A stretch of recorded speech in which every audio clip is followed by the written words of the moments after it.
Yep. Well, we're live on another Ballers Live. Andre Virtue here with my co-host Gregory Simmons. Um, Looking forward for another special night. We have two amazing guests to talk about women's football and their own part and their own involvement in the game, and there's so much potential, so much promise, building on just what we've accomplished here in Jamaica with the women's game. But beyond just Jamaica, just such huge discussions around what could happen for women's soccer, women's football. And tonight we have two special guests that will be joining us. But before we get there, Greg, how you doing? How is I'm everything good. with you guys in Virginia? Well, everything's good, as good as can be. Obviously, with the pandemic and with all that's going on and kids not in school, it's been challenging, but it could be worse. So we're not going to use it and complain. We just have to adjust to new way of life. So can't complain too much. Good, good. How about you down in Jamaica? How's that going? Well, we're opening up, borders open up. A lot of uncertainty still. Obviously, yes, we're on summer holidays, so we're trying to figure out with all the kids being at home, what to do, what we can do, trying to be responsible. Some of us not being as responsible, just want to get this COVID thing out of the way. So it's a lot that's going on. I really, we've all been challenged because of COVID, and it's how we respond to it collectively. So we're trying to see. A little disappointed with where we are with football and our response to sports in general, but obviously because we're a football, we speak about that. But what is our response to us reopening, restarting football? It's so huge to our entire being. Communities, clubs, schools, individuals that have to come up with some ways to get that started. So we're hoping that we can be able to collaborate and to network and to see what the best practices are, and see how we can put something forward. Obviously, safety is paramount, but we know the outcome, or not even the outcome, but the challenges that will arise from all of these youth who are not participating in sports or in football, and the result of that. So, and that's a little troubling on my part, knowing the role that football plays in our country, and wanting to see some things, some things come out of it positively. So, So we're what's going hoping on? that So are the kids not able to come together? Nobody's training at all, or obviously no well, competition happening. definitely, the competition side is not there. So from our Premier League to our community leagues or parish leagues, that side of football is really at a standstill, awaiting government approval. There's discussion with ISA on schoolboy football, and starting that back up, which is proposed the end of October, but still have to wait on that. But I mean, a number of us, including us, we've started doing a little virtual and small group, and training wise, but yeah, the competition side is not there. So, but it's good. I mean, good to have the kids out and good to see them. But we understand some parents are still a little hesitant, and anything to put someone in harm's way or their safety, we have to be mindful of. But on the other side, we're opening up. The borders are open. People are flying in.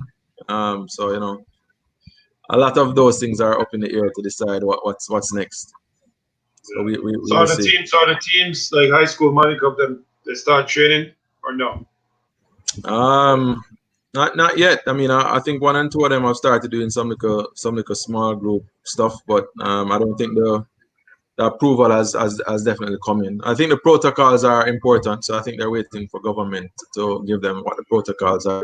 The school situations are a little bit more challenging, as you can see. Responsibility lies on the school, and you're taking a child and put them out there. So I think there's a lot more that has to be done. The question is, I don't know. We're not comfortable with what is being done so far, but I think the powers will communicate soon. We are part of the process, but we're hoping it get back out safe, and we can get back going playing. But we know that it's going to take some time. Yeah. Well, in the States, well, here in Virginia, the teams are training again.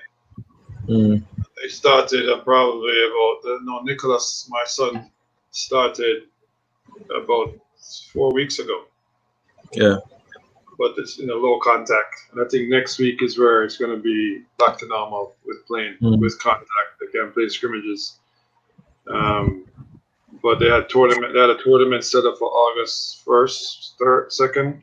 But that got canceled. So no official league games or tournaments yet, but they can actually train and yeah, play scrimmages amongst themselves. So it's better yeah, than nothing. yeah. So yeah, so we wait to see what comes out of that. You know, we know that some good sense will prevail and the safety of all will be there, and we'll get back to football. But I know we've been watching it. We're happy that we can watch some football on TV. I think that's been a, a huge plus for many of us, not being able to watch football, but now we're able to watch. That's been good. Over the last couple of weeks, just a quick review on what we've done. We did a college series. We spoke to a number of persons, about college and the approach to college and all of those things, which I think is important for our listeners and our viewers to understand what that is. That's an important part of our football. And I know recently the announcement by Mr. Trump about President Trump, sorry, about international students not able to, if they're not in if they're on online classes only, that they could possibly be sent home. I know it created some a little buzz here, obviously with uncertainty about that, but I hear that was rescinded, so that's good. We went to the pro route. We had Tyrone Marshall and Andrew Williams online. Tyrone as a head coach, assistant coach at Real Salt Lake, talking about just what he's looking for in players. Andy as a scout, obviously talking about what he's looking for in players coming up. And definitely for us, it's good to connect with our teammates and our friends growing up. So that has been really been good in terms of what we've spoken about. Kind of went a little bit off script 2 weeks ago, where I stepped out of my comfort zone a little bit, and I saw the opportunity to have a guest on, Rondell Positive, who is a recording artist, but he does some amazing work in terms of mentoring and using his music to empower and to inspire change in our country. And we had a conversation just about how sports and music both are so powerful mediums that can influence and impact our youth. And so 2 Thursdays ago, we joined forces and came on and just discussed about the impact that music and sports has on our youth. I thought it was very good.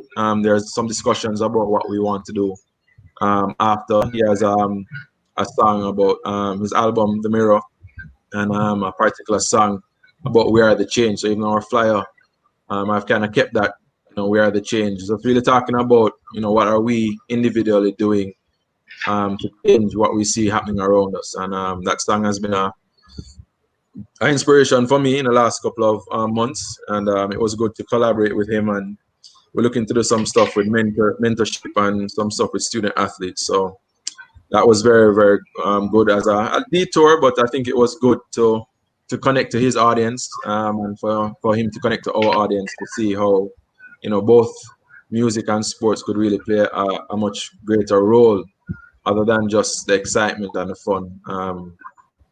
So that was good, and the response that we've gotten has been great. A number of people calling, messaging about how they can get involved, and they like the discussion about mentorship, and that they'd love to see us doing a little bit more, other than just the playing the game and the music, but how can we use that platform to make a difference? So pretty excited about that, but I'm a little bit more excited about tonight. So we are talking football, but tonight is a unique opportunity for us to talk about a very important part of the game that sometimes is forgotten. Sometimes we don't give the necessary acknowledgement for what is happening and the involvement in women's football. And tonight we have two special guests. We have Andrew Price and Tashana Vincent, two very, very accomplished individuals in their own right. And over the live tonight, we will be hearing from them, hearing about their background, hearing about, their involvement in the game. And they're currently coaching and coaching at the highest level. And we get the opportunity to, spend some time with two special Jamaicans who love the country and have given so much to the country. And so I'm excited about that tonight. So, Greg,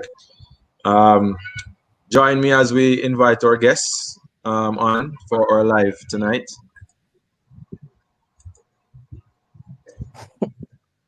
So, welcome. Hello, good night, everyone. Hello, good night, and thanks for having me, guys. Yes, definitely.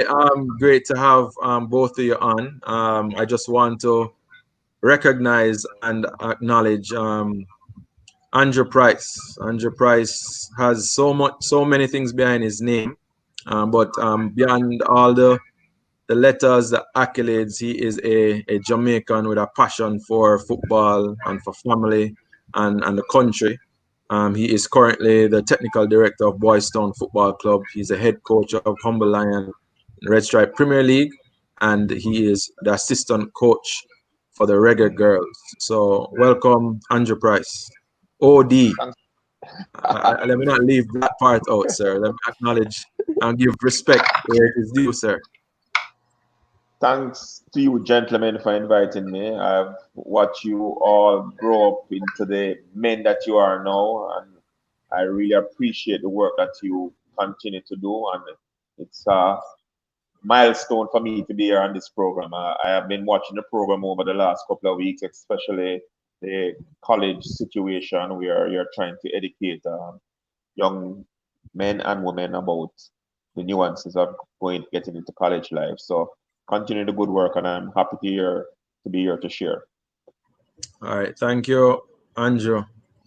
I would like to now introduce Tashana Vincent, my sister. Tashana Vincent has a number of different accomplishments. She's gone through a lot, but I want to introduce her tonight as one of our own Ballers coaches. But above that, she's a former Reggae Girl, a number 10 for the Reggae Girls in her playing days. We're going to hear a little bit more about that later. And she is an assistant coach for the national under 15 and under 20 team. So I want to welcome Tashana Kaka Vincent. Good night, everyone. Hi, bro. Thanks for having me, Dre. It's a pleasure to be here. I just want to say greetings to the entire Ballers family, and I want to thank you guys for tuning in. I have also been watching for the last couple of weeks, and to see, because I was aware of this being in the works and to see it fruition, I must say that I'm very proud of you, bro. To see that how you continue to rise and elevate, and push the envelope. So I must say congratulations. All right, big up, big up. So, yeah, guys. So these are our guests. Guys, it's really been a very relaxed, comfortable discussion. We want you guys to just feel free to share. We don't know. Many people will not know. This is being recorded and it will be played again on YouTube and Facebook and Instagram. There will be different pieces of what you say that we will share over time that could help someone else, someone who did not get a chance to see it live. And so we do know that there's going to be value in everything that you share. And so tonight we just really want to get a glimpse into who you guys are. So Greg, we're going to do it this way. So I'm going to allow you to ask Andrew, and then I will talk to Tashana just to start off, just in terms of their history before getting into their coaching. There's a lot about their playing, which a lot of people don't know about. And so, Greg, I'm going to allow you to do it with Andrew, and then after I'll come in with Tashana. No problem. It's a pleasure to speak to Coach Andrew. who is an elder to me that I always look up to as a young boy watching Georges play. So enough respect, coach. Nice to hear. You know, following the journey. You always say keep the fire burning. That I always stick in my head Yeah. with everything I do. Um, and I see your passion in the game. I see what you give back to the game that we all love, and especially on the girls' side. I see you really stick out your head and to go all out to give opportunity to a lot of girls, which is important for me too because I have a daughter that has a passion for the game. So to know she has somebody like yourself and Tashana to work with and look up to and get information from is a dream. So before we get into all of that with the girls, I definitely want to make the audience know and probably refresh my memory of who Andrew Price is, the big, not just a coach, but a big footballer and when it started. So give us a little history of when you start playing football and which school you went to. Give us a little journey, a little story, the background story of Andrew Price. Lord, I won't give you any dates, so I don't want to date myself. But it started playing Alberta football, prep school football. I played for Alpha Prep, and from there I got a common entrance scholarship to St. George's College. And I think it's while at St. George's College that I really found love for football. While there, I won 11 different trophies. Pepsi won 2 Colts titles, won the Manning Cup twice, won the Walker Cup twice, Oh, Oliver Shield once, Nutriment Shield once. I was the All Manning captain. So um, success was something that I always desired as a youngster, and being at St. George's College really set the platform and the foundation for me. And one of the things why I think our teams were so successful such a long period is that most of us, when we entered first form, we started to play together and we kept that nucleus and unit together all the way until we left St. George's College. So we knew each other like inside out, know where to run, how to pass, how you'd want to collect a ball. Should I put it into the space? Should I put it over to the top? So, it was great playing with people like Christopher Morgan, Nick and Chris Zade, Michael Forbes, so many good people, Richard Strawn, great players. So after completing my secondary education, I got a football scholarship to St. Thomas University in Miami, Florida, where I stayed there for 2 years. My first year, we won the Sunshine State Conference. Played with people like Richard Bumpy Henlon, who used to go to Calabar, and Richard Strawn. We won the first year. After that, I transferred to FIU and played 2 years and graduated. And once I graduated, I came back to Jamaica the day following graduation because I always had it in my mind that I was only in the States just to get an education. I wanted to come back and do something in my country, something positive and to help people. Um, Started playing club football at age 17 for Santos under Jackie Bell. Played with people like Alan Cole, Doc McKenzie, Howard Juicy Bell. And then one summer I came home to get a little practice to prepare for my college season at FIU. And a friend of mine carried myself and Christopher Zade down to Holly Smith Drive. It was 1987. And from there, I fell in love with the place. And I started to play for Boys Town under Carl Brown. So one of the things I've been blessed with, I have been coached by some great legends in the game in Jamaica. People like Jackie Bell, Dennis Zade, Carl Brown, are some of the great coaches, Bradley Stewart, Jackie Walters, some great coaches. I sat at their feet, and those people are the ones that really got me interested in coaching. And I went into coaching when Carl Brown was seconded to the national team and he wasn't able to coach Boys Town again. I a player coach, and then I went into coaching full time. And it has been productive, you know. Boyston has been my life, and I have coached them. We got promoted to the Premier League, and we won 2 national All-Ireland titles. We were in there for a while, got relegated, but we're still there producing the youths, and that is my biggest accomplishment. When I see youngsters strive and achieve things, um, about 2 players that I have had that I've coached have gone on to play professional football in Europe. O'Neill Digger Thompson and Shamar Nicholson, who now plays for Sporting Charleroi in the Belgian Premier League. And it just shows that you can stay at a local club, get into the national program, do well, and you can get an opportunity to play in Europe, you know. So sky's the limit, you know. It's about giving people hope once they put in the work, that once they are steadfast and committed, they can achieve things. And there's no greater joy for me when local players get an opportunity to become professional players. And I got into women's football fortuitously, I might tell you.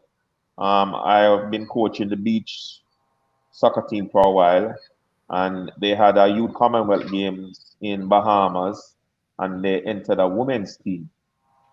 They asked me to coach a team. Now I was coaching some young ladies who I hadn't coached in my life, and they had never played beach soccer before. And we had 4 weeks of preparation. You know the typical thing in Jamaica. We don't need more than 4 weeks to prepare for international. So for 4 weeks, I had to get them prepared, and we went to the Youth Commonwealth Games in Bahamas, and we got a silver medal. So from there, you know, I got into the women's program, and I was asked to be assistant coach with the senior national women's team. And the journey of the impossible took place, and we qualified for France 2019. And I have really fell in love with the coaching of the females, and it's something that I want to continue to do. I'm about giving opportunities to any gender, whether male or female, and I'll continue to do it. And I believe that women's football has a lot of potential in Jamaica. We just need to give it the type of support. And one of the good things about the team that qualified recently is that the teams are very young teams, so they can possibly play 1 or 2 more World Cups. And some of the satisfaction I get of coaching these women to see a lot of them graduate from college. I was just told today that Kanya Plummer, the national team captain, was nominated as one of the 600 NCAA Women of the Year award. So she has been put up for that award, and it's a great accomplishment, having done so well at the University of Central Florida, graduated. She was the number 10th draft pick in the women's league in the United States for Orlando Pride. So it's really good to see the accomplishments from people like Kanya, who comes out of Epsom in St. Mary. So the opportunities are there for football, for people to uplift themselves and better themselves. And we have the talent here in Jamaica. And it's just for us to be facilitators to assist these young ladies and these young men to do well. And that's what my life is about.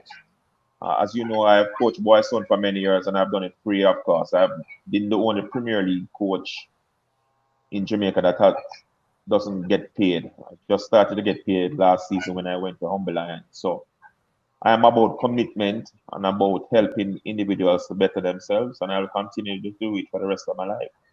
So in a short synopsis, that is Andrew Price.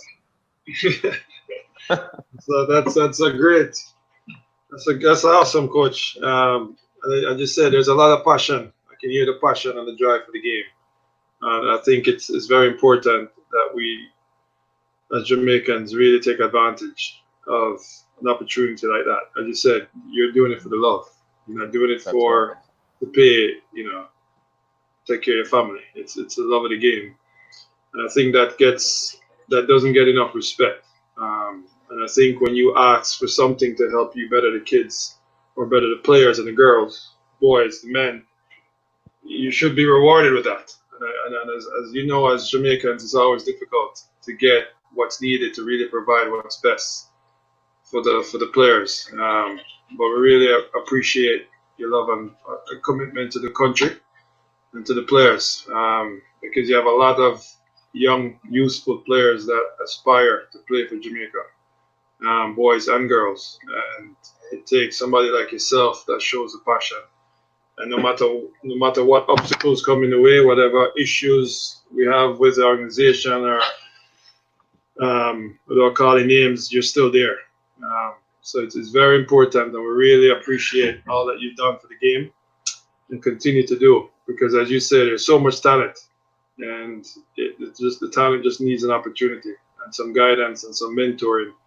And I just commend you and I ask you to keep pushing, as you said, keep the fire burning. Yes. And never give up, because there's a new Jamaican born every day that wants an opportunity, and it's our obligation as footballers to come together and put our minds together and really try and provide. And that's what me and Andre's passion and dream is, to help youth and give them opportunity. So again, appreciate it, Coach. So a question for you: where do you, because you said Jamaica women's football is going places. As you know, you're in the system. You see the talent. You see a lot of Americans and European Jamaicans want to represent Jamaica now. Where do you see the program going in the next 10 to 15 years? Well, the way I look at it, I want to look at it from a grassroots level. I believe that we need to put more investment in the grassroots levels where we can start to develop young talent. We want to find more Jody Browns at a very young age. And I believe that it's very critical between the ages of 6 and 12 for us to start looking at player identification, where we can identify talent. We can teach the rudiments of the game very early so that we can fix all the issues very early, so that when you get them at a later point in their lifetime, they can easily matriculate without you know, all things that are good technically. And if you don't have a good technical base, then you won't succeed on the international scene. Internationally for the team, I believe that as time passes, a lot of people with Jamaican background are going to want to play for Jamaica. It's just a natural thing. And I'm a firm believer that, though I am also interested in our local development, I believe if somebody is Jamaican or has Jamaican parentage and has the passion and commitment to play for the country, even if you live in Siberia or Antarctica, and you can get a passport and you have the commitment and desire to play for the national team, you should be rewarded the opportunity. I'm somebody who is a firm believer in equal opportunity. So I believe that we should always try and put the best 11 out there, whether male or female, for the national team. And that is irrespective of where they were born. As long as they have Jamaican heritage, I believe that we should try and put the best 11 out there. But locally, we need to continue to develop our local leagues. We need to professionalize it. We need to get them engaged. We need to get more sponsorship and support for them so that we can continue to develop. What we want to do also is to get a lot of these young ladies to get an education, because there is life after football, and a lot of people don't understand it. So it's very important, once we can get some of these youngsters overseas and get them into universities where they become student athletes and they can get a degree and then continue their professional life if they choose to. But that is very important, and I think that's the outlet that we have to concentrate on. I think Issa is doing a very fine job with the schoolgirl competition. This year we had a record 54 schools that were entered in the Issa schoolgirl competition, a record number. And I think that is after the Jamaican team qualified for the World Cup. A lot of individuals decided that they want to really be the next Jody Brown, the next Connie Plummer, the next Kajid Shaw. So a lot of schools are now entering the competition, which is a good sign. It's just unfortunate that COVID came into place and we had to suspend all football activities. But we are awaiting the resumption of football so we can get back on track and start developing those young players. So that was one of my other questions. So where is women Jamaican football today? So you said there's a high school league or a prep school league or a primary school league. Yeah. What's the What program? at the primary school level, what you have unisex at that age where you have girls playing with boys, and then after that you have the high school league, which is, like I said, very vibrant. This year we had 54 schools entering, and then you have a women's senior Premier League, but it wasn't played this year because of the COVID pandemic. So those are the basic three levels that we have, and we have to continue to invest in all three of them so that we can continue to produce national players for the program. So what does JFF plan for the women program? Is there, they have a youth a grassroots program, or they start from U14?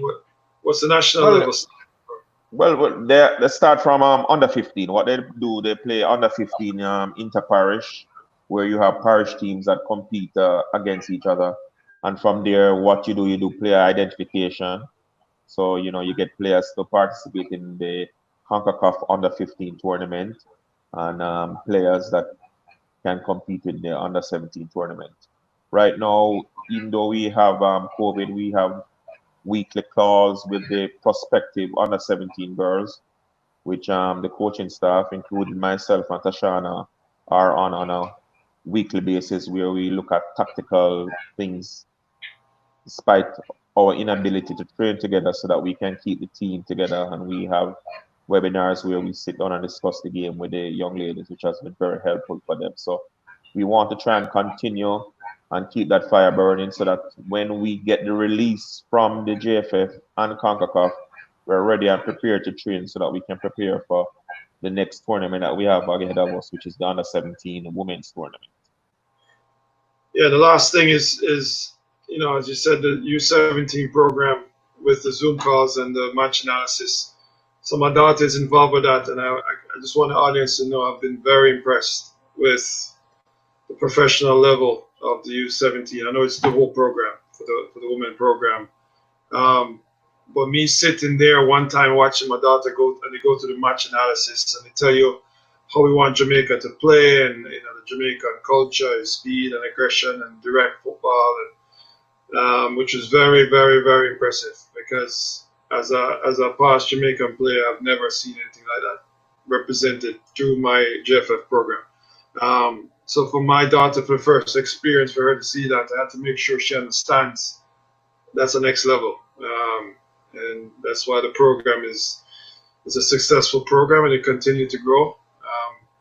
Based on that, I think a lot of the audience and a lot of Jamaicans don't understand the professionalism of the women's program today, because me going into it, my expectation wasn't what I've seen. So it definitely opened my eyes, and I just want to say that you guys are doing an amazing job, and the girls will be fortunate, whoever makes that team, to get involved, participate in any World Cup with the Jamaican national team is a plus. So any Jamaican girls out there, if you have dreams and aspirations, Jamaican national team will be the place to be, because it's top coaches, a top program, and you'll be cleared and have a clear understanding of your expectation, your role, and what the Jamaican football looks like.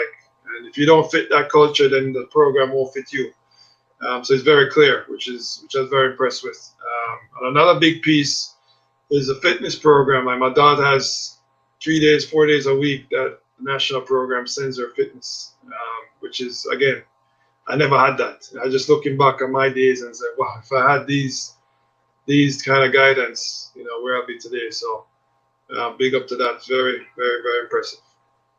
Well, Gregory, one of the things that we do, we try to adopt best practices. And what we do, we look globally and we see what best practices are being done out there. And we have adopted a lot of them. And we want to instill it into the Jamaica culture of football, where we adopt best practices, in how we prepare teams, ensuring that you're fit, so that when you come to camp is not about getting fit. Camp is about working on tactical issues, working how the system of plays that you're going to develop. It's not about getting people fit.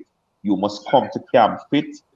Camps are just for familiarization and getting an understanding of the aspect of play that we want to do, what tactical setup we have, what systems we want to play. So, what we have to do is adopt those best practices and influence the young ladies and young men to prepare themselves prior to camp so that we can get down to the nuts and bolts of actually getting into tactical work when we come to camp. So that's one of the reasons why we have so much emphasis on getting yourselves fit and prepared prior to coming to camp.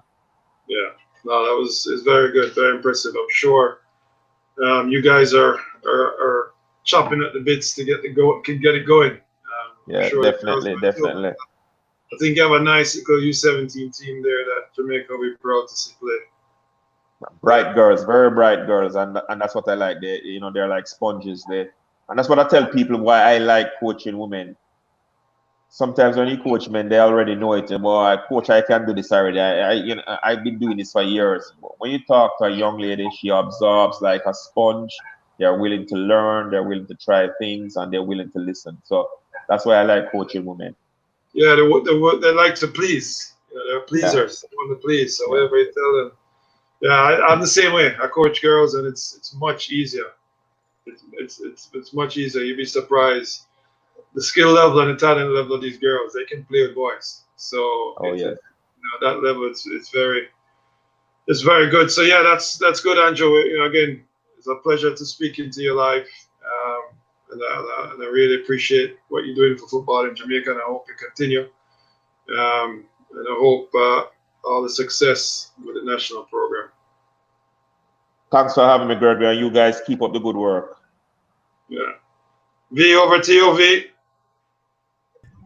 All right. Andrew, don't want you to go anywhere now. We have No, some no. work I mean, to talk I'm about. still here. All I'm right, still so here. all right. All right. When you have two guests like this, we could talk all night with one. But sometimes we have to balance the thing. So we have our very own Tashana Vincent. I was blessed to have Tashana part of our academy, and have seen her grow from strength to strength. Sharing her passion for the game, and I know when she looks and sees the regular girls, she's a couple years younger. She probably be out there still kicking it. But Tashana, a lot of people don't know your history, don't know your background, don't know where you're coming from, what you had to go through as a player. A male-dominated sport, everything given to the men, not much given to girls. How did you, as an individual, get involved in football? And just share with us a little bit about Tashana's background. All right. Well, night everyone again. First, I started off playing at about 5 because with about 11 cousins, they were all boys and I was the only girl. So I participated in whichever sport that they were doing at the time, whether it was basketball, football, you name it. But I just had a special love for football. When I was about 9 or 10, I wanted to play for the primary school that I was going to at the time, and the school was actually restricting me from playing. I took it upon myself as a 9-year-old to go to the coach for Waterford Primary at that time, who was Linford Jones, God rest his soul. And I asked if I would be allowed to play on the boys' team. And he said, yes, if your mother transfer you here, I'll allow girls to play. So I went to my mother and asked her. And surprisingly, she went to him, spoke about it, and she transferred me. And that is how it's all started. So I went to grade 5 at Waterford Primary and I started to train with the team. On the first day of training, Linford gave me a tennis ball and told me to go home and come back the next day and I must be able to juggle 5. I came back and I was able to juggle 7. And I guess he was very encouraged. So he started to take keen interest in me. From there, representing Waterford Primary, I went on to represent Waterford at U13, U15, and U17 level. Up until about 14, I was introduced to Portmore Strikers by a friend who I met at Wolmer's at the time, Abigail. And we both said we were going to the training. So I went there. I eventually made the team. And that is where I started. I spent 13 years there. And during that time, I established myself as a good player in the country. And I was invited to the national program, and from there I grew up and represented the national team at all levels. I passed my examination for Wilmers Girls, move on to there after Wilmers. I played in the ISA League that Coach Andrew just spoke about. I went on to Middle Georgia College in the United States. From Middle Georgia, I went to Michael University College, and I've been working for you part-time since then. And I must say that I love the transition that I see in my life as a player. I love to see the progress that I'm making. I appreciate everybody that came into my life at a time when I really needed them. Andrew mentioned something earlier about being blessed with people who want to see you grow, want to see you be a better version of yourself. I was blessed from day one to be able to be coached by Linford Jones. I got the chance to be coached by Jackie Walters, Keith Latimore, Frank Brown. And then as a player now, transitioning into coaching, when I move on to Barbican, I used to play for Charlie, and he realized that I had a passion for coaching. Jackie Walters realized it as well, and they started to help me by providing snippets of coaching materials for me to read. Even coming to Ballers was actually the work of Jackie Walters. I heard about Ballers and I reached out to coach and say, I heard about this camp happening. It was I worked for you 2010 August. That was the first time working at Ballers. I said, coach, I heard about this camp and I really want to play. I really want to coach in it and whatever. And he was the one who reached out to you, and then you accepted me in that camp. In December 2018, why did I skip that? During my playing time, I was chosen as the 2017 Caribbean Footballer of the Year. I was nominated for Sportswoman of the Year. I was named Jamaica Footballer of the Year, among other accolades. I could go on, but right now, from the coaching perspective, starting in December of 2018, I was named FIFA Legend. And that is where they had 23 people who they chose to actually promote the Female World Cup. It was 10 males and 13 females. And I was fortunate and blessed enough to be chosen by FIFA. Fast forward to in the summer, I represented the country well. I was chosen to help with the U15 team with the Chinese. I did well there. They invited me to the U14 to assist Mr. Dexter Gallimore. We won that tournament here in August. I think you came to one of the games as well. And then I just kept working on myself as a coach, working at Ballers with Coach Livingston has really helped, because the reason why I pick out Coach Livingston is because he makes a concerted effort. Even in his private time at home, he would still send me materials even up to this day. So big up all the coaches at Ballers as well. I've learned something from everybody. Yeah. Tashana, I want to acknowledge what has happened so far in your coaching and in your playing. You hear me clearly? Yes, I am. Yeah, so I want to acknowledge, when we sit down and listen to you talk about your background and what you have accomplished, a lot of people would not know all of that you've shared. Even with Coach Andrew, we don't know so much. So, we'll probably just see you guys here coaching, but there's a life before the coaching that I think people need to hear, because I think that speaks to where the passion comes from, the struggles and the challenges that that you guys went through, kind of made you the people you are today, and that's kind of why you want to give back. So it's, as Gregory applauded, Coach Andrew wanted to do the same for you, representing the country as a player, as a coach. We definitely need more, and a lot of people need to know about the story, so congratulations on what you've accomplished so far, and congratulations for you being an ambassador for us as a country and keeping that flag flying very high and representing. I know we're imparting that same passion to our girls. So Coach Andrew spoke about the culture, and I think it's a very important thing to have people like you influencing the culture. Culture can be influenced negatively as well. So the positive influence is definitely inspirational, and happy that you guys are there. I want to ask some questions though, Coach. Yes. Your nickname is Kaka.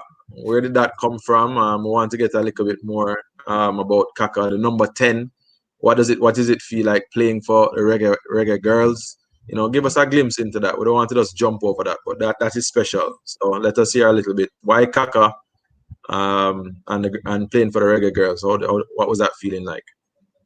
I mean, the name Kaka came from in the prime of my career. Kaka was the baller, and he was my baller. So every day I would be in practice. If I saw Kaka doing something in a game, I'd go to practice and try it. So my teammate Denise Duncan, she would be like, every day I come here, they pan Kaka Kaka Kaka Kaka Kaka Kaka Kaka Kaka. So every day they see me coming now, they would say, "See Kaka there, see Kaka there." So the name just automatically stuck after a while. Okay.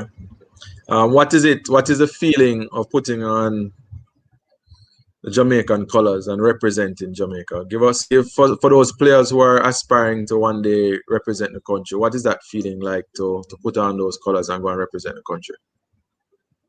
Honestly, Dre, I feel a sense of pride, a sense of accomplishment, because as a football player, that is the highest level, the ultimate reward for you. And I tend to get a lot of teasing for being emotional, but I've honestly stood in the lineup for the national program and listened to the national anthem, and eye water runs straight down my face.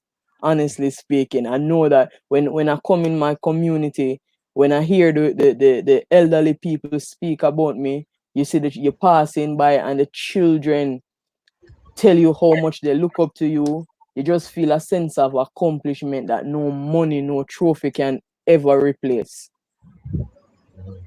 Well, I mean, I'm not a player looking to play for Jamaica, but I mean, I can only imagine someone sitting down there and hearing a former player say that you must want to put on the colors. And I would just encourage your coach that as you coach, the players need to hear that. They need to hear how valuable it is, how precious it is, the pride that we have. I think some of our players don't really know what it is. I mean, them just get a call, put on the colors, and go play ball. But there's something standing up. I know Greg and I playing in the youth under 20 World Cup and playing for Jamaica. I mean, we've had those moments too, where you stand up in front of thousands, and you're the small little Jamaica in front of a Honduras crowd or a Mexican crowd, and you're outnumbered. But you have your flag flying, and you have your little singing a national anthem, and there's such pride in knowing that as a little dot on the map, we can make such a great impact on football. So for all those out there who are dreaming one day, you do have opportunities to keep that flag flying. So thank you for that, Coach. I'm going to bring in. Dre, I just want to add to that. Yeah, man, continue. Go ahead. They just have to believe in themselves because it is there. Every young girl out there, or boy, actually, because I coach both boys and girls.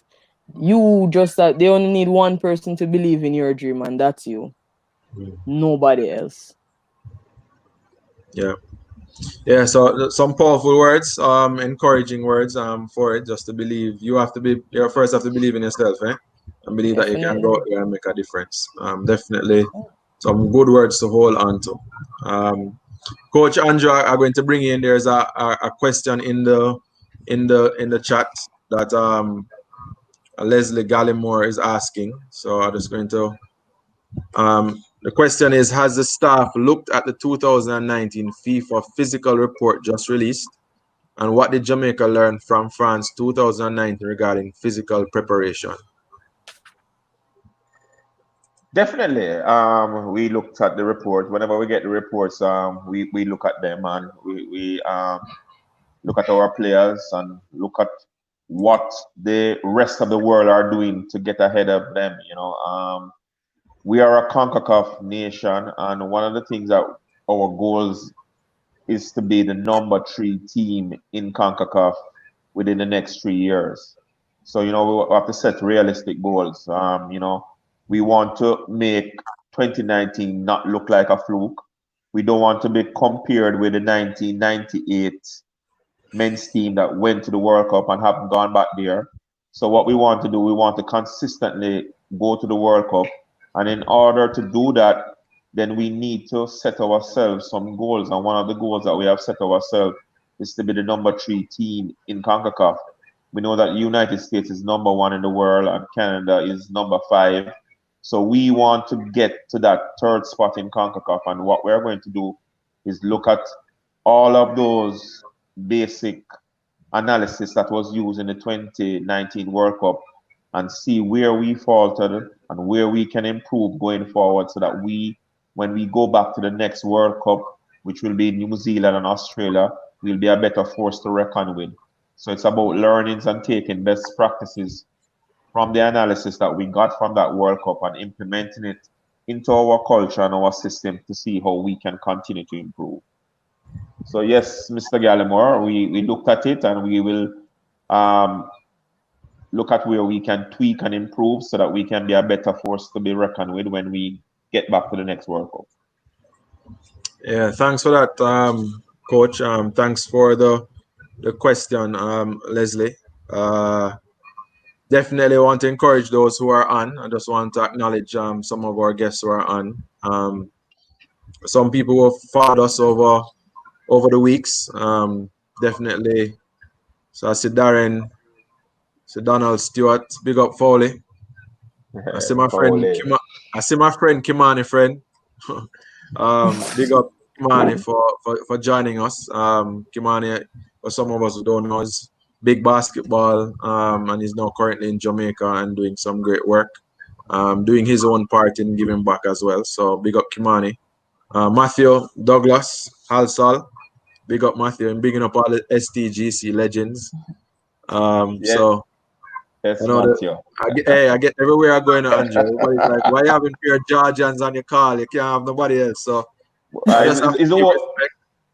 is the only wrong move you make, Andre, when you go JC? No. You have to balance the thing, Right, Gregory? Wrong move. No, it's already, man. It's already. Andre, Too much. if I may acknowledge Leslie, she Yes. is actually a CONCACAF instructor. She was one of the and also my mentor who was assigned to me by CONCACAF. So I just want to say a big up to her. I invited her to check us out this morning. Well, thank you for that. Leslie, I really appreciate you. I'm also a CONCACAF instructor, so we know that there's a mighty work that we're doing. So for you to take Tashana under your wings and to mentor her obviously speaks volumes to what the work in the region and growing our coaches. So I'm very, very happy to know that she has someone like you that is looking out for her and continue to. She has commented on you as well, Tashana. Fortunate to work with Coach Vincent in CONCACAF and to watch her work with Jamaica youth players. Not only is she a role model, but a positive influence on, and she's also an outstanding coach and teacher. So from a mentor to a mentee, definitely good stuff. And thank you for joining, and do continue to give us some more questions. Another Georgian, come on. I don't know if we just have our own group, but Mitch Lewall, right? I don't know what I'm going, but I'm going to take it from a different angle. Another Ballers coach has joined. Let me leave it as that. All right, Andrew and Tashana, we want to kind of just touch on women's football. Not touch on it. It actually is the purpose of this. What we just went through was really giving us a glimpse into who you guys are. Definitely inspirational. Definitely, you guys are playing your part. Have played your part as players, and a lot of the experience that you have you're now giving back as coaches. So I want to just quickly talk about your role as a coach. Why coaching? What is it? What does coaching do for you? Why is it, of all the things that you could be doing, why in a Jamaican where it's not necessarily respected and the pay is not that great and the sun is hot and the resources are limited, why would you take your time to coach? So I want each of you to answer that question, and then after, Greg and I will just ask you questions specific to the women's game and how we can help to grow the game. So, Tashana, you want to take it first, and then Coach Andrew will then go next. All right, definitely, coach. For me, I chose coaching because one, most of my life, my role models have been either teachers in the classroom or outside the football field. And they are the ones that have molded me and impacted my life most. I must make special mention of Jackie Walters because it was through the impact that he had on my life was the reason why I ultimately chose it. Because if I can change one person's life like Jackie Walters did to my life, then I think my job is completed.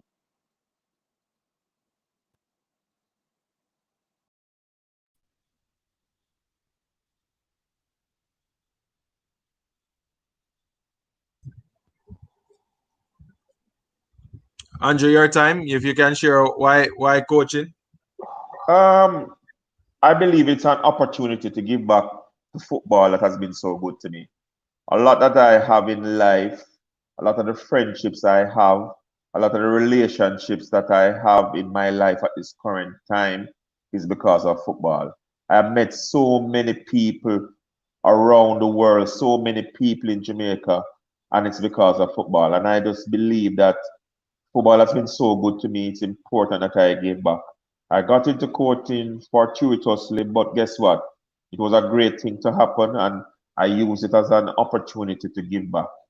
And I believe that if you can help an individual through the sport or the vehicle of football to be a better person, you may not be a professional player, but at least you can be a better person and be a better individual and contribute to Jamaican society. And that's one of the reasons why I have such an affinity with Boys Town. I went down there and I have been there since, and it's because of the love for the area, because I know there's so much talent that without being given the opportunity, you'd never hear of these individuals.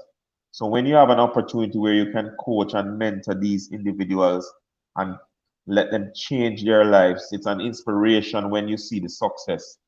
And that is why I continue to do what I do in the sport, because I want to help people. Football has been so good to me. I got an education out of football. So I want to see if I can help people to be the best that they can be through the sport of football. And irrespective of what gender they are, whether male or female, I'll continue to work with them and help. That is what my commitment is for the rest of my life, to try and help individuals be better people. Yeah, Andrew, you speak something that resonates deep within myself and Gregory. When we talk about our experiences and what football has allowed us to see and to experience, you know, so much of who we are today is because of the game of football, and it is so powerful in of itself. So when I hear you talking, I either hear my father speaking in my mind. I hear the Jackie Bells and the Dennis Zaides and the Patrick Jackie Walters and Bradley Stewarts, who played so significant roles in our lives in helping us to be who we are as players, and now we're all in coaching. I have a saying that I have been kept, that there is, if we're just coaching the sport and not a life or lives through the sport, then you're kind of missing something. So it would be wrong or a miss or a challenge if we create all these world-class football players, but they're not good individuals, good husbands, good wives, good community leaders, contributing to society. Like, there's something about the game itself that teaches invaluable life lessons that we want them to not just be viewed as a good baller, but not just a good baller, but a good human and someone who is going to make a difference. Because we have to begin to see the game more than just it is. When I hold a football up in front of somebody You know, I see transformation, I see communities change, I see families changing. You know, you mentioned Bowser and you mentioned our players who have gone through it and scholarships. Their lives are forever changed because of what this one little ball that, you know, may cost a couple $1,000s, but change your life for so much. So the reason why I ask that question is because I don't think many people understand the role of a coach. You know, we think it's about trophies and medals and, you know, who is the biggest coach and how much championships you have won. But I know for the four of us on this call, on this live tonight, it's way beyond medals and trophies. It's really about lives being changed and seeing how, as coaches, we can play our part in influencing a change, whether it's in the women's game, whether it's in the men's game, whether it's youth, grassroots, whatever, wherever we are, we're going to really speak to that. So I don't know if you guys want to comment on that. Greg, I know you are in Virginia doing your own little work. So, you know, why do you coach? You know, what is it about coaching that you constantly stay in the game and keep going? And you can share that. Yeah, no, I have the same feeling, same background as both Tashan and Coach Andrew. Is the influence as a youth growing up in Jamaica and impact a lot of my coaches had in me and instilled in me that, you know, I fell in love with the game. And I just knew from a young age that football is my life and it would always be a part of my life. You know, if it take me to the professional ranks, and I know after that I'll be in the game somehow. If it's a coach, if it's you know, working in the office of a football facility or whatever, it would be in the game. But the biggest thing for me is because the way that it impacted my life is, I was blessed the opportunity to play at Howard University and then move on to play professional for 10 years. I felt like, you know, I was obligated to give back. It wasn't a choice. It was, you know, God gave me this opportunity and I had to give back. So for me, a success for me as a coach is to help individuals. That's why my academy now is all individual based. So I don't have teams that we compete. It's all helping individuals get better on and off the field. So that's my drive. And success for me is seeing individuals thrive, even if they don't become a top soccer player or football player, they become good people to the society. So I believe in using the game to expose them to different things, because football is a world sport. It teaches character, right? It helps you with, as I said, deal with different personalities, deal with different people, different coaches, different experiences, exposure to different cultures. So for me, it's the best way to become a good person is through a sport. So for me, success is helping individuals. So we're on the same page. So, you know, and that's why, you know, I'm really blessed to be able to do what my passion is. A lot of people don't get to do that. So I think for us, you know, we are very fortunate to be able to stay in a game that we love and give back. So I agree 100% with everybody. Yeah. You know, as we think around coaching,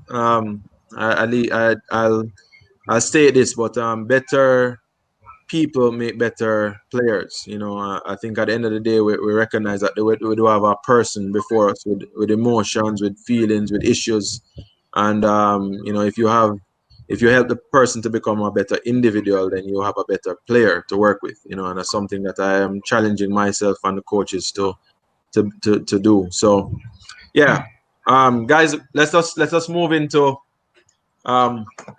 you know, I have where a you question, guys I have are. a question for Tashana. You have a question for her?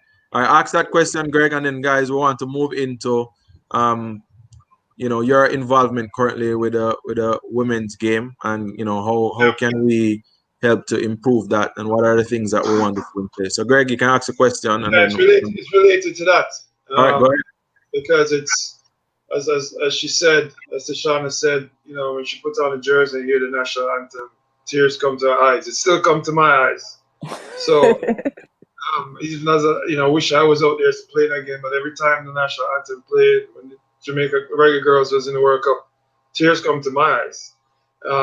But my question is, what does it take? Because there's a lot of girls and boys out there dream to play for their country, right? My belief is that they don't understand what it takes to get to that level.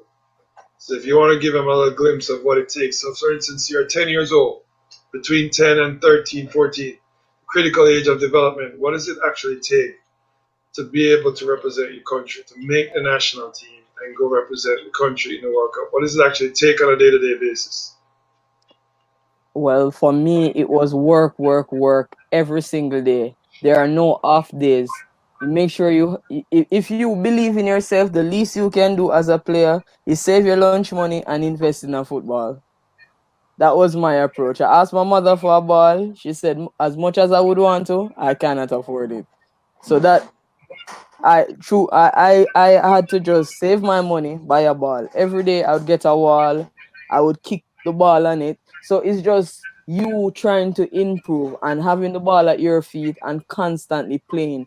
That is the only way I believe that players can improve, by constantly playing, whether it is by themselves or in small groups. Young, probably under 14, under 12 players, they have to play in small groups that they get constant touches off the ball. So if you believe that you have the ability, or you aspire to get to a certain level, you have to know that it takes work every single day. When the coach said there's no training tomorrow, for you who aspire to play for the national team, he's not referring to you. Andrew, I'd love to hear your thoughts, Coach. Andrew, you hear me? He's frozen. Coach. Yeah, so the reason I asked that question is because I think there's a lot of kids, not only kids, even I said growing, teenagers, always have dreams to be a professional or play for the national team, but they don't know what it takes. They don't realize you have to sacrifice a lot. Yeah. I mean, hours a day, sacrifice. You can't go out with your friends.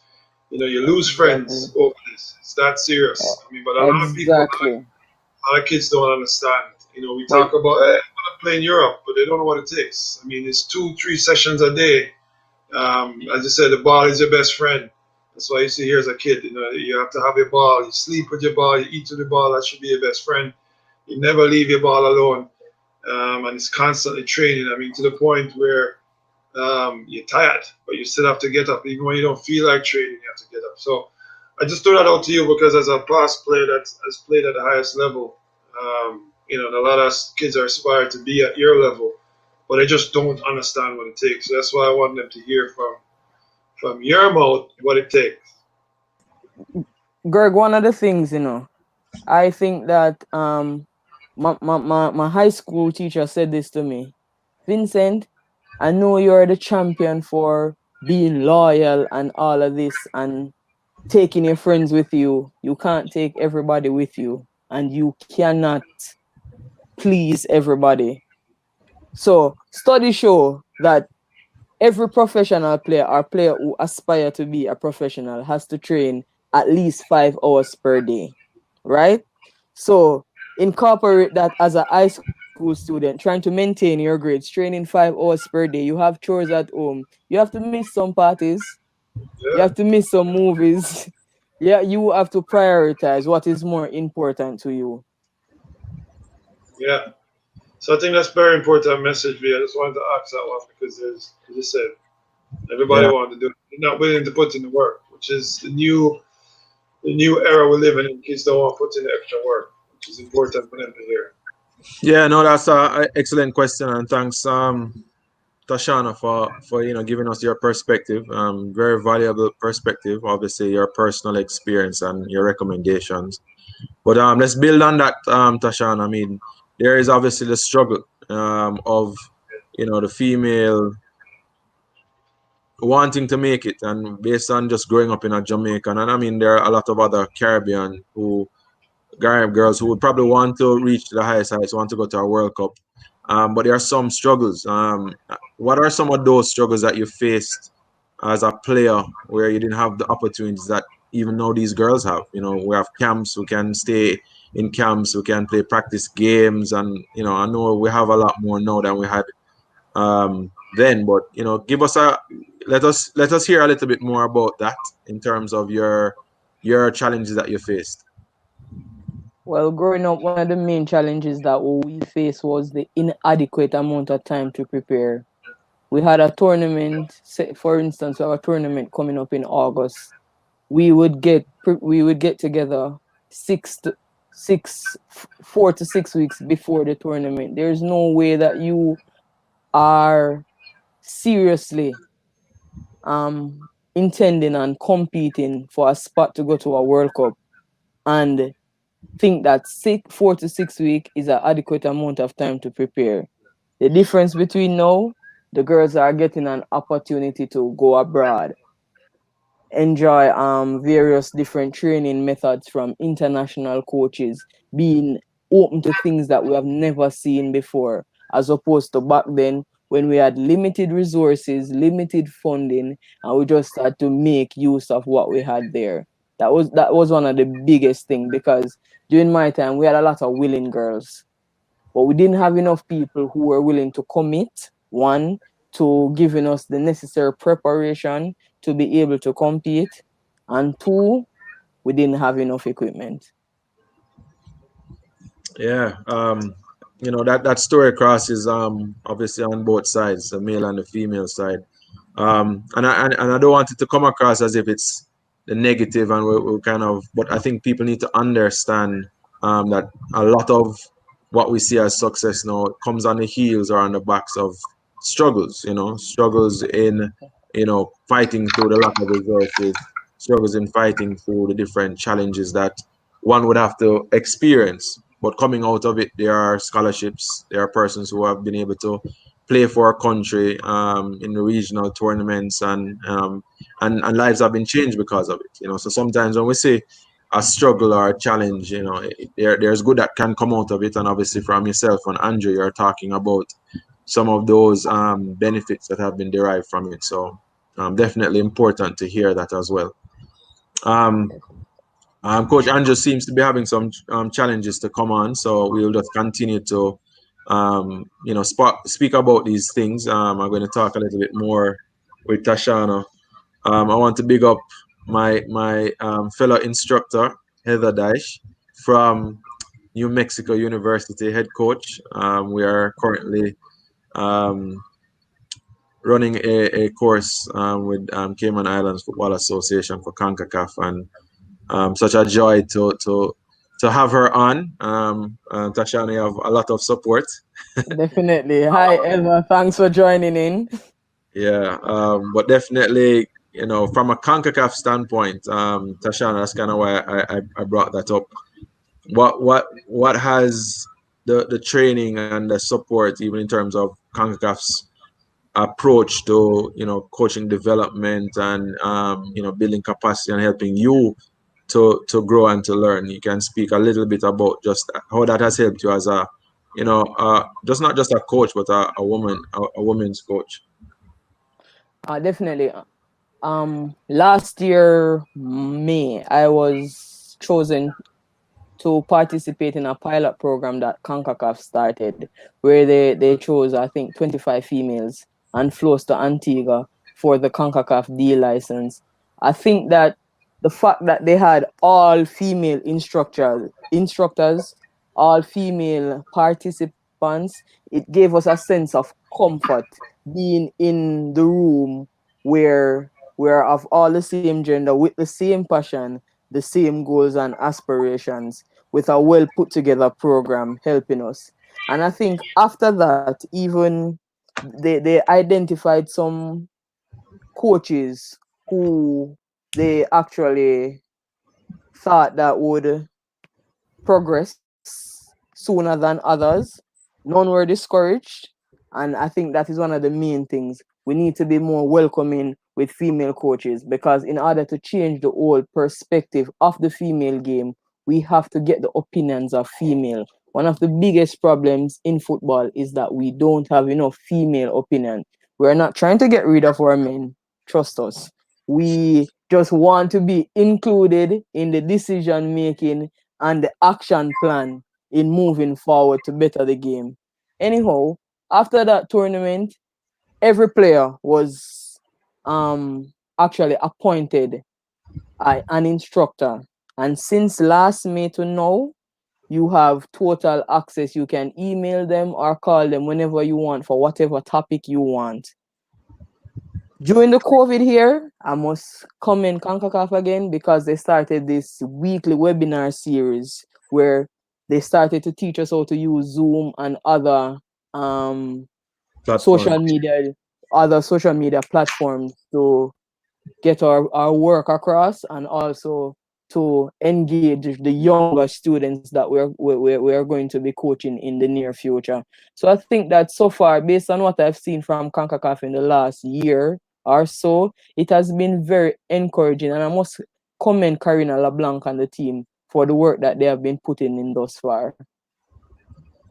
Yeah, well, thanks for that. Big up CONCACAF, and obviously investing. I think it's a good investment in coaching development, because it will bear fruit, definitely, when we see coaches like yourself getting an opportunity to coach a national team, and when you have this kind of mentorship around you supporting you, the future looks bright. And obviously, I'm sure we're just a small picture of others who are being mentored, and seeing the women's game excel and expand. So we're looking forward to more. Tashana, looking forward to more, definitely, and keep it up. Um, you know, as I sit down, thinking about what's happening with football. Wow, there's a long statement here, Tashana. So I'm going to pause and make sure I can read it to you. To Tashana, given your journey and achievements, do you see yourself in the near future playing a role in the administrative side of women's football in Jamaica? That's one. If so, how? And the role of someone such as Miss Elaine Walker Brown as a female administrator is important to the overall development and advancement of women's football. Is there any one thing in the immediate that you can pinpoint that you think these key person can and should do to help further advance the girls' game at the youth level? So your first question there is, given your journey and achievements, do you see yourself in the near future playing a role in the administrative side of women's football in Jamaica? And I must say yes in that, Jay. I think that as it relates to the development of women's football, I think that I have enough experience, one, I have the passion, two, and I think I'm exposed to help develop the game of football in Jamaica. I have a lot of ideas, and I'm just waiting for the opportunity to go out there and show what I am capable of doing to help young girls, because I want to see young girls develop good life skills and not only football. So I definitely see myself helping them in any department that they want me to. All right. The second part of the question. So the role of someone such as a Mrs. Elaine Walker Brown, who is current the St. Catherine president, Football Association president. Yeah, as a female administrator is important to the overall development and advancement of women's football. Is there any one thing in the immediate that you can pinpoint that you think these key personnel can and should do to help further advance the girls' game at the youth level? First of all, I must commend Mrs. Walker Brown. Reason being, I met Mrs. Walker Brown at 10. I was playing for Waterford Primary, and she was a referee there. And I have watched her fight for the game of women's football for years. When there was nothing there to fight for, Miss Walker Brown was there to fight. So, big ups to Mrs. Brown. As it relates to her helping us, I think that helping to facilitate more ladies getting involved in the game, and she has expressed a desire to do so, and I think in the future she will. But right now, I think the sooner the better. We have some young girls here, and we need to just start a nationwide program where we can identify the young players at the U13 level and attack those players from an early stage and help them to move on. We teach them CV building, interview taking, SAT prep. We introduce these young ladies to these things from an early age.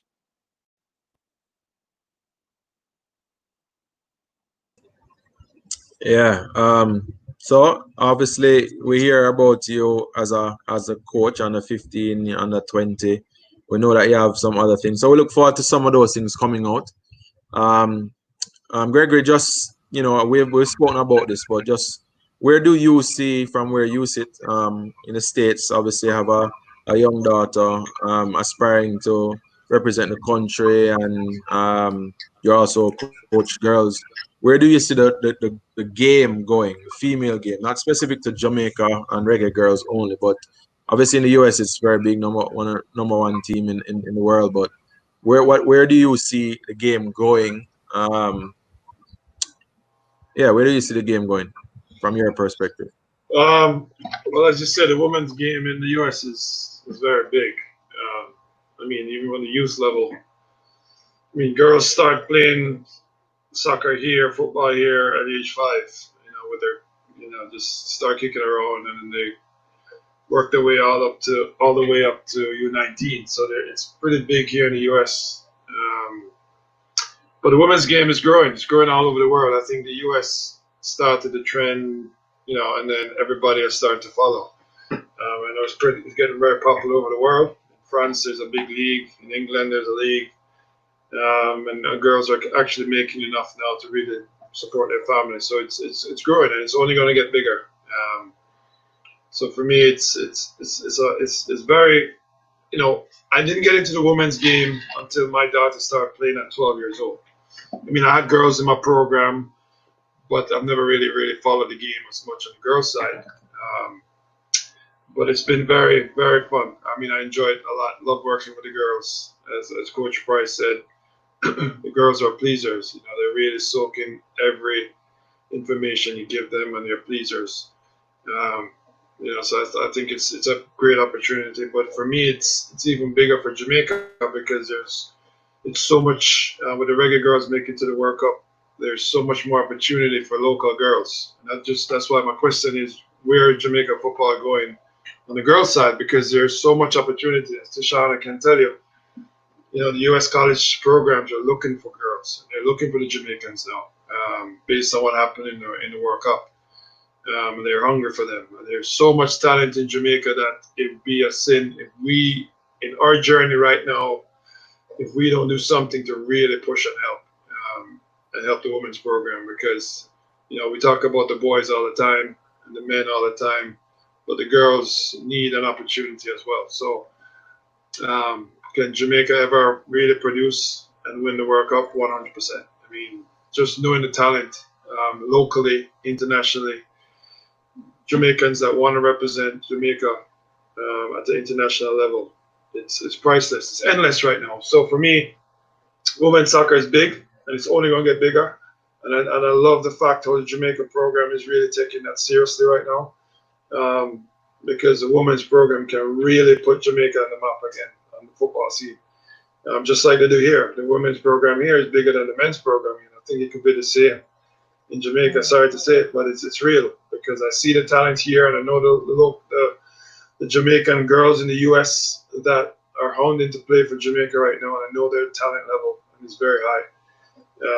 So I would love to be a part of any way help Jamaica women's program because it's a passion of mine now. Selfishly because my daughter is in the program, and I just know there's a lot of girls in Jamaica just want opportunity out, and they have the talent. So I just pray every day that it come to fruition, and as long as I'm around, I'll do whatever it takes to help at any level. Yeah, thanks for joining back, Coach Andrew. I know you're having some difficulties. The question I asked Greg, and I don't want to ask you, is just the state of football at the moment. Where do you see the women's game going? Not specifically, I mean, obviously we touch on reggae girls, but where do you see the women's game going? And then you can obviously touch on where you see the reggae girls going, opportunities and so on.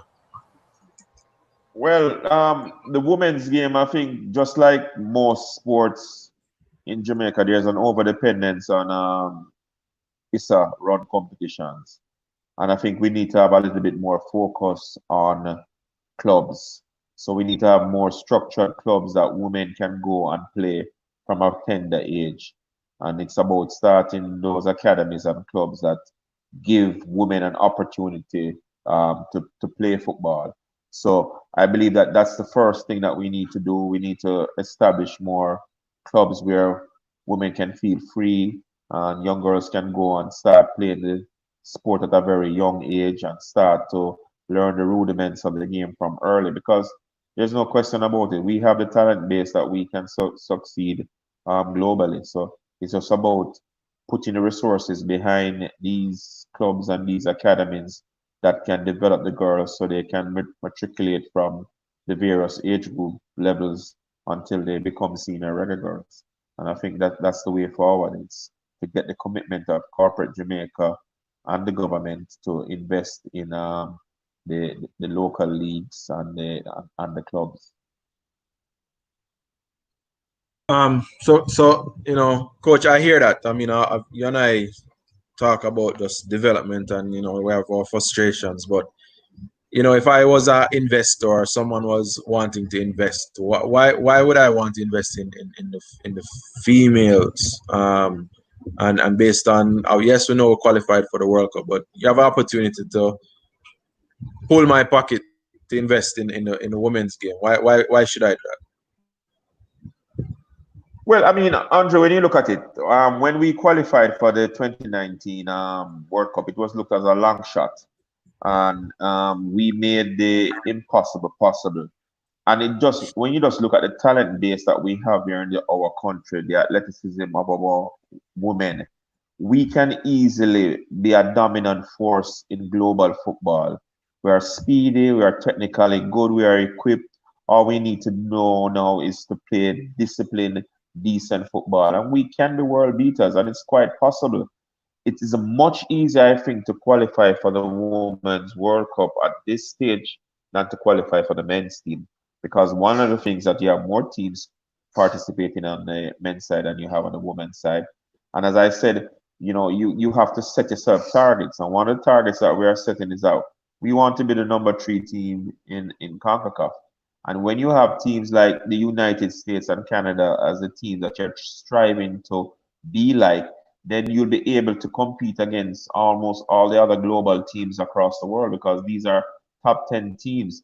So, if we can continue to improve and continue to match up with them, and when we play against them, it shows that, we have the tenacity to go out there and play.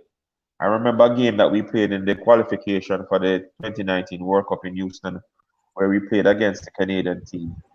We lost that game 2-0, but I believe that it was the best game that we played in our entire qualification games. We were played a very disciplined game. We gave up two goals, two soft goals to defensive errors, but other than that, we gave Canada as much as we could give, and it showed that we could compete on that level with the number 5 team in the world. So it's about getting consistent games, getting consistent practice. And just like grassroots and youth levels, you can't have players only playing football for 3 months. You have to have them playing for a longer period of time. You have to have them playing for 9 and 10 months, where they continue to hone their skills, they continue to develop, they continue to learn new tricks and trades, they continue to be more competitive, know about how to get up and go out there and work every day to be the best that they can be. So it's about playing more football, and you need to play more football, just like a national team. You need to play more international games. That's the only way you're going to learn. You have to make mistakes against these top teams. When you make mistakes against these top teams, you learn from them and you get better. So it's about playing more games. And once we continue to get those internationals, I believe that the senior reggae girls can be a force to be reckoned with in the world.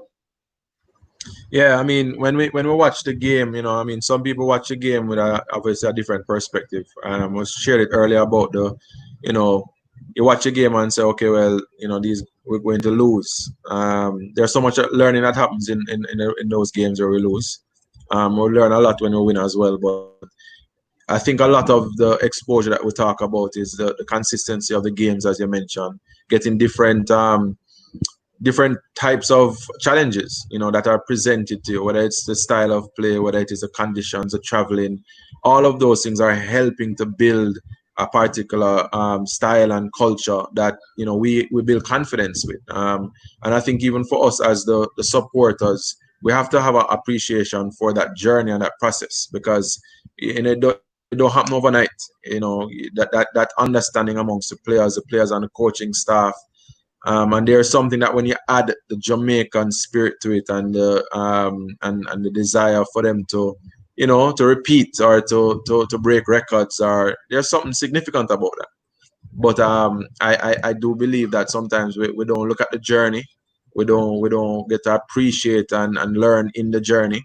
When you have coaches like yourself and Tashan, and even our CONCACAF instructors helping us to understand how important that journey is. I mean, in our coaching sessions, helping them to recognize how solving problems on their own. When they go into a game, they can't be looking to the coach for the solution. So a lot of those games give you that, give you a perspective, give you something to reference, give you something to reflect on, and then we can teach. So we constantly talk about these things, Andrew, in terms of what more needs to be done for the females, especially for our local football. There's a conversation out there, and I mean, maybe you can answer this one. But there's a view out there, obviously, because we have Jamaicans who are overseas, and our locals are here not getting the opportunities that ones overseas are getting. We're Jamaicans, but maybe you can just kind of speak to that, because I think a lot of people don't understand how important it is for both. We're at the end of the day are Jamaicans, but I know there's that view that is being shared out there. So as a coach, maybe you can shed some light into that. Well, my own personal feelings is that, and I've said it before, in our conversation earlier, that it doesn't matter where you come from. Once you have the commitment and the talent, and you want to play for this country, I believe in equal opportunity. You have good local players just as much as you have good overseas-based players. You could have a player that is in Sweden that you have never heard about, but has a Jamaican mother, and she wants to play for Jamaica. Then she should be given that opportunity once she can find a passport and show her commitment to compete against a local girl that maybe go to St. Diego High School, is playing very well and plays for Cavaliers and is doing well in the local league. And then you look at them, match them up against each other in the camp, and you decide who is the better player. But my personal feeling is that you must get the best 11 players on the field, irrespective of where they're from. It's not about just having local players or just having overseas players. It's having the best players that can represent the country and do well. One of the greatest feelings I've ever felt was when we were in Haiti in front of 15,000 partisan, hostile crowd in a game where Haiti was leading the game 2-0, knowing that if they won the game, they would have moved on. And if we lost, we would have been out. And we came back in the second half and scored 2 goals. And you could hear a pin drop in Haiti because they didn't expect Jamaica to come back. When we finished the game, I thought the crowd was going to be very hostile towards us because we ended the dream of them going to the World Cup. But they stood and they clapped us, and it just showed that they believed in the fighting spirit that we had, and they appreciated it despite the fact that they lost. When we went into the changing room, the girls spontaneously started to sing the national anthem, and a lot of them were from overseas, but they had taken the time out to learn the national anthem. So after that triumph, and every time we had a major triumph, the girls would spontaneously just sing the Jamaican national anthem, and that gave you a wealth of pride, and it showed that this team had some amount of resilience and wanted to succeed. So I believe that you can come from Siberia and represent Jamaica as much as you can come from down in Trenchtown and represent Jamaica. What we must do and must give an opportunity for is for players who can go out there and have the talent to get that opportunity to prove themselves. Yeah, Greg, you have any things, any questions to ask them? I have a few that I want to close in, but Greg. No, that was one of the ones that you just asked, which Andrew answered that perfectly. Because as you know, I think that's a topic that comes up a lot on the boys and the girls side. that as you know, represent Jamaica. Jamaica wants the best on the field. So wherever you come from, you just, as long as you know, you put on, as I said, if you have the pride and the passion to represent the country, you should have an opportunity. So, but that was a very good, clear answer, because I know there's, people out there wondering and asking and wondering why. Um, but for me, it's just a joy sitting here, and listening to the two legends of football in Jamaica, because it's inspiring. Once this call, I get off this call again, I'm back thinking about the game that we love. So it's not only a pleasure to have you guys on, it's a pleasure for me to hear your story, because it's been a while. So it's very inspirational to me, and I'm sure it's the same to the audience. That's why I'm thanking you again. Yeah. All right. So Coach, Tasha and Andrew are going to ask some personal questions. But it's really about your Oh my God. yeah. The observer not going to have to come out or say anything. Don't worry about it. I keep it above table. But Andrew, going to the World Cup. I mean, people dream of going to the World Cup, going to experience the World Cup. But I want you to share with us when we qualified for the World Cup. What was that feeling when you said, "Well, we're going to go"? And then what was that feeling when we played in our first World Cup game? I think those two would have been significant emotions for you. And if you could share that with us, take us to France, because we didn't go. So take us to France with you. I mean, the highlight of qualifying for the World Cup was beating Costa Rica 1-0, knowing that we would have gone to the second round. A lot of countries would have been daunted knowing that they would have to play the USA in the semifinals. But I said to the team and the coaching staff, I said, look, we have 2 games to play in this round to get to the World Cup. 2 games. Let us not concentrate too much on the United States. That's not the important game. We knew that where the US were and where we were they were a better team. And when we played at semifinals, we lost it by 6-0. We got a good thrashing. We pulled Bunny out of the game very early in the second half because we saw that the game wasn't going nowhere. We wanted her to be rested, and we wanted her to be ready for that third place player, because that was the game, the most important game. So we took some of the learnings from the United States game, even though it was a shallacking, and we used it in the Panama game. And I said to them, this is the stage where you're all going to make a name for yourself. This is the most important game of your life. Go out there and treat it that way. And I'm telling you, this team was very resilient. And I think coming out of the Haiti game, where we had to go through so much trials to qualify for the World Cup, I believe it hardened us and prepared us for that Panama game, because we took the lead twice, and twice Panama came back. We had about 2 minutes to go. We were leading 2-1, and we believed that this was going to be it. And then they equalized. The coaching staff then made the decision to put in Nicole McClure in the goal and take out Shinny Snyder, because based on the practice that we had the day before, we took penalty kicks and Nicole was doing some good shot stopping in the game. And with a minute to go before extra time was finished, we made a substitution and we put Nicole in the goal. And she came up trump. She made 2 saves and we scored all our penalties.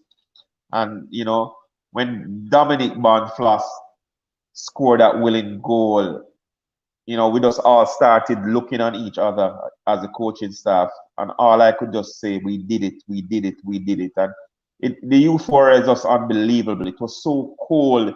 It was so miserable. But despite all the trials and errors, we fought through it and we qualified for the World Cup. The first game against Brazil, can you imagine your first World Cup game is against Brazil?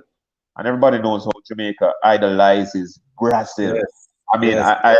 I'm the coach that normally goes to the pre-match game where you check off gears and everything. And I was in awe. I was taking pictures with the assistant coach, with the doctors, with the physiotherapists. I was taking pictures with every Brazilian that I could take pictures with, because it was just wonderful to see that yellow and blue that I've always loved throughout my years, to know we're playing against them. And believe me, when you went out there for that first game, I mean, I had goosebumps, because Jamaica is playing against Brazil.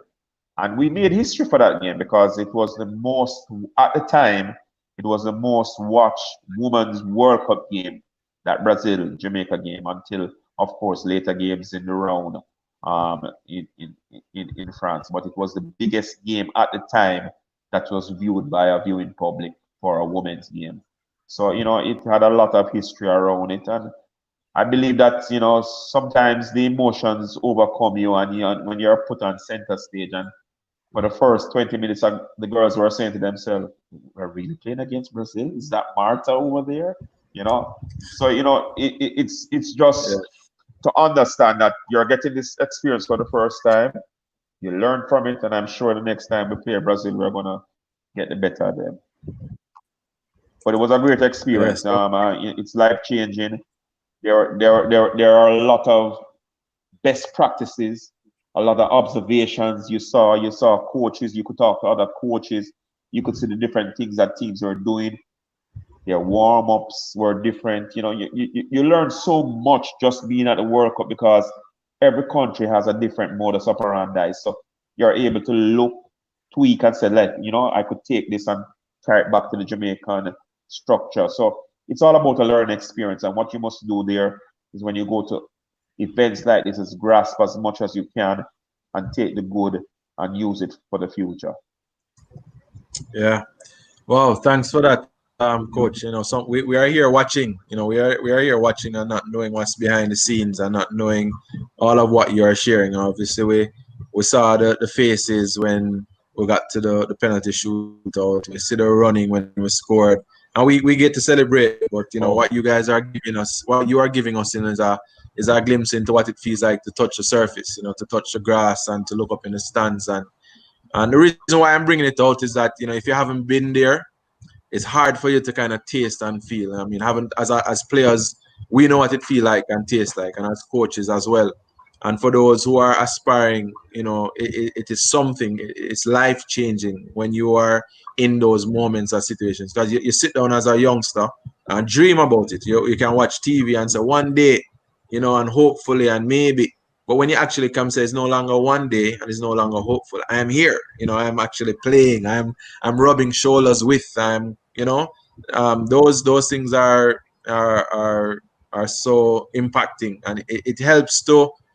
I think it's one of those things that help the vision, help persons to be able to dream and to dream big. Sometimes we kind of have these small dreams and have the doubts and the uncertainties, but can anything good come from Jamaica? We've proven that a lot can come from Jamaica. Can we surprise people with more than can? And on a given day, if we have all the pieces together and we put the efforts out there, I know we can do amazing things. So, I'm excited about the possibility. I'm not directly involved in women's football, but having friends and colleagues like yourselves who are advocating for the sport and pushing the best forward. I have no doubt in my mind, if you guys can maintain and continue, that there will be some amazing things that we can achieve, because I know that there's a lot in us to do, for sure.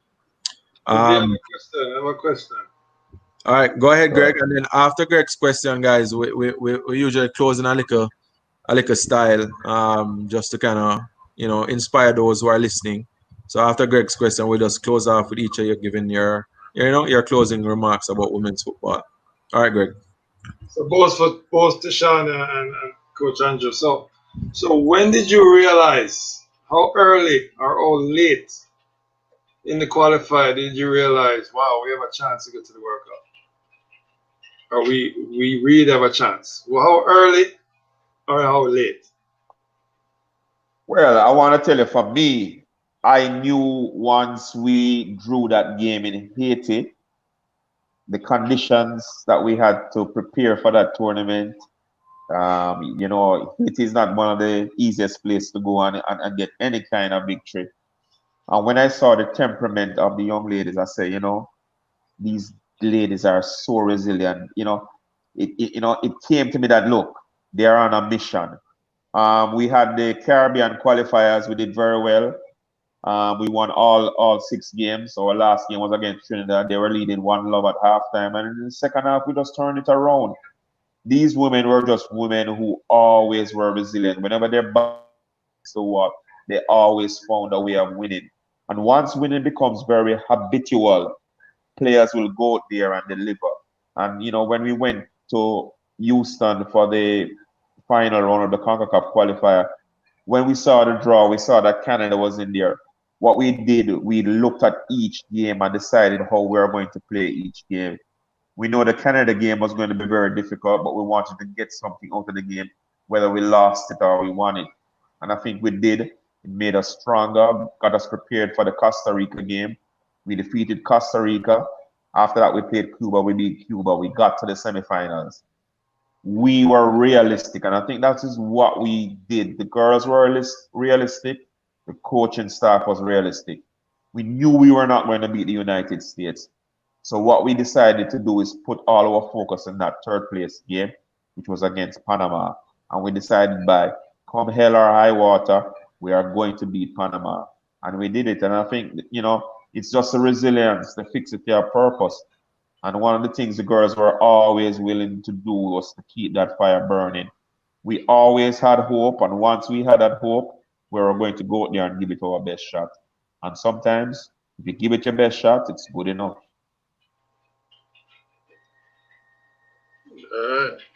So the Haiti game was that moment. Yeah, Haiti game was that moment. 15,000 vociferous shouting in French. It wasn't nice things. I mean, if it had a translator, you would have our Jamaican fabrics coming out of your mouth. So we knew it wasn't nice things. But guess what? We found a way to come back into the game, and it really showed the true resilience of the team. And it was at that moment I know these girls were on a mission. Yeah. Thanks for that, Coach. So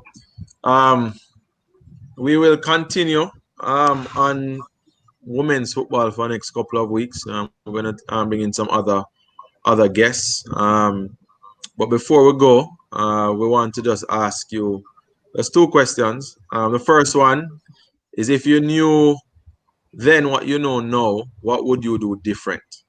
Whether you want to say as a coach, a person, an individual, whether it's football or personal life.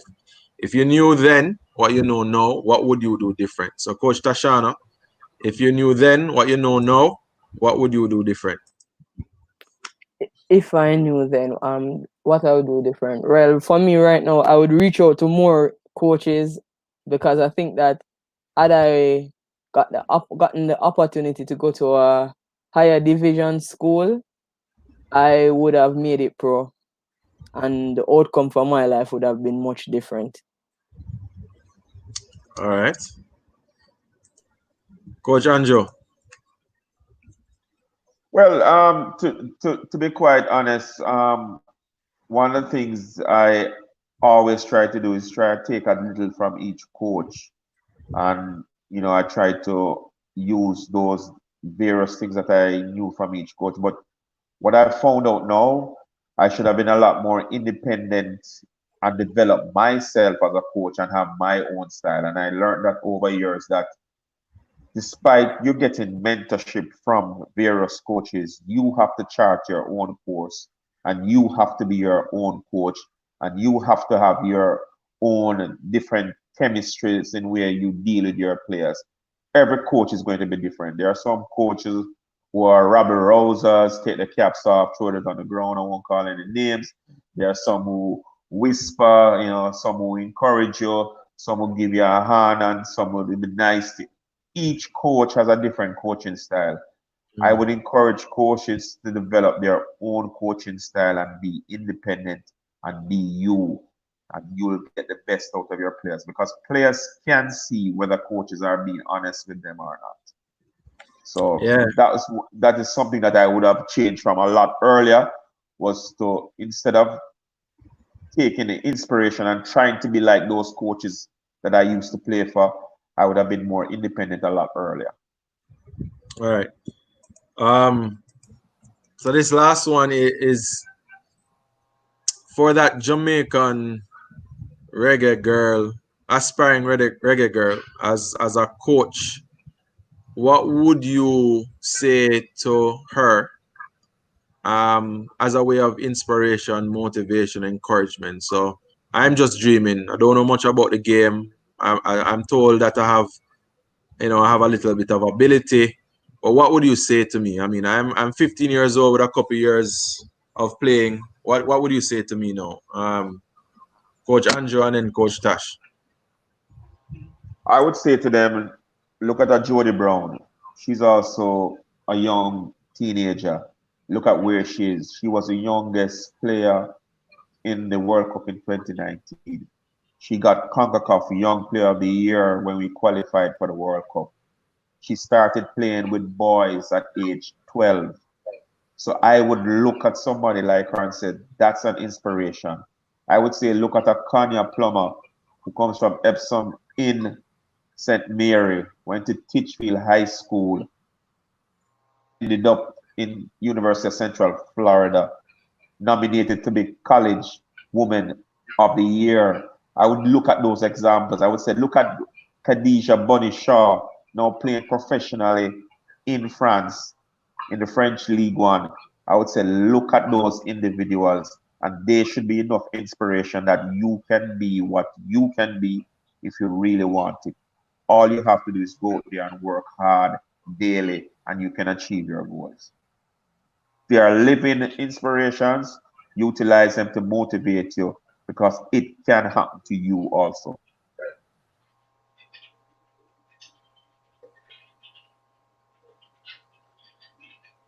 I would say to every young girl out there who is aspiring to be a footballer, I said it at the beginning of the show, you have to believe in yourself. The first believer in your game has to be you. And you work hard every day. Along with the players that Andrew says, there are so many other young players as well who we can draw inspiration on. So work on yourself, believe in yourself, and take inspiration from past players, past and present players. Yeah. Wow. Um, having you both as our first guest for our women's series was when I thought about it, I was like, there's such a great balance, with Coach Andrew with such a wealth of experience, Coach Tashana being a player and coming through. I think what both of you were able to provide for us tonight really gave us a glimpse into just where football was and the benefits and the successes that we've had so far. Gives us hope into thinking um, how much more we can get from football. So on behalf of Gregory and I, we really would like to thank both of you for taking the time, for sharing with us tonight. Some wonderful words of inspiration, hearing from both of you, your own personal stories. As I shared with you in the past, we're going to repost them. Some of those, even the last part of what you would say to a young um, reggae girl, we're going to put back out there for others to hear. There are different pieces of our interview that I think would be very helpful for others to hear. And so I just want to thank each of you for coming and taking the time. It was definitely a joy and an honor to be in your presence, knowing what you guys represent. You represent so much for the women's game. And we are that much the better because of the role that you guys play. Whether it's small, whether it's big, we do know that it's a huge sacrifice that you guys are making to represent the country at the level that you guys do. So we want to big you guys up and thank you. Greg, I don't know if you have any closing things to say, and then I'll give you guys both your opportunity to close when you're finished. So, Greg? No, again, just thanking them because I think it was very inspirational to many. I know my daughter was listening, so that's very inspirational. Um, but on a whole, just keep doing, keep giving back. I think because, as I said, the women's sport is big, and this is another opportunity for young girls in Jamaica to get opportunity to go overseas and get an education. So I know there's, as I said, there's a lot of college programs in the U.S. I mean, all different levels. So there's a lot of opportunity for young girls to get an education and set up themselves for life. So, thank you guys again for coming on, and I'm sure we'll have you back on when the U17s qualify for the World Cup, whenever that is. Definitely. Definitely looking Without a forward to doubt. that. Yeah. So appreciate you guys, man, and all the best with everything you and your family during this time. And as Coach Price said, keep the fire burning. Definitely. I just want to say thanks to Andre and Greg for the platform, and I hope that it really inspired somebody today. So everybody, just have a good night and thanks for tuning in. Coach? Yes. Thanks, Tashana. Gentlemen, you're doing a great job here. Continue doing what you're doing. You're reaching out to a lot of people. You're inspiring a lot of people in your own unique way. I've known Gregory and Andre for a long time, so that kind of dates me right now. But I don't mind. I'm proud of them, and they're doing a wonderful job. And I would like you all to keep doing what you're doing. And to all the aspiring young ladies and young men out there who want to play for their country, all you have to do is keep that fire burning. Once you have that fire in you, you just keep it burning. And thanks for giving me the opportunity to share with you all. Yes, so again, we really want to take the opportunity to thank our guest tonight. Gregory and I, as players and now coaches, see the amazing platform that we do have to be able to shed light on some issues, to also bring some knowledge and inspiration to some who, whether it's to college, whether it's to play at international level, whether it's to go pro, represent your country, it can be done. We are living testimony of that happening. We have walked it, we have lived it, and we have seen how our lives have been changed because of it. And tonight you heard from Tashana and Coach Andrew about their own inspiration and how football has impacted them. So you're hearing real, sometimes we can pick up a book or you hear about someone, but you're actually seeing this in your own lifetime. You're hearing the stories of people that you walk past every day, that you see on your television, and you can say, look, this is something that is real.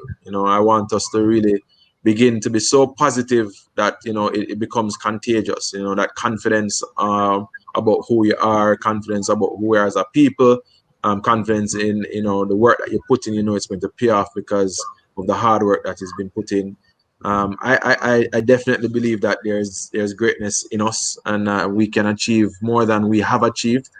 There's obviously a working together that needs to happen. There's a coming together that needs to happen across the male and the female sport. But we are playing our part.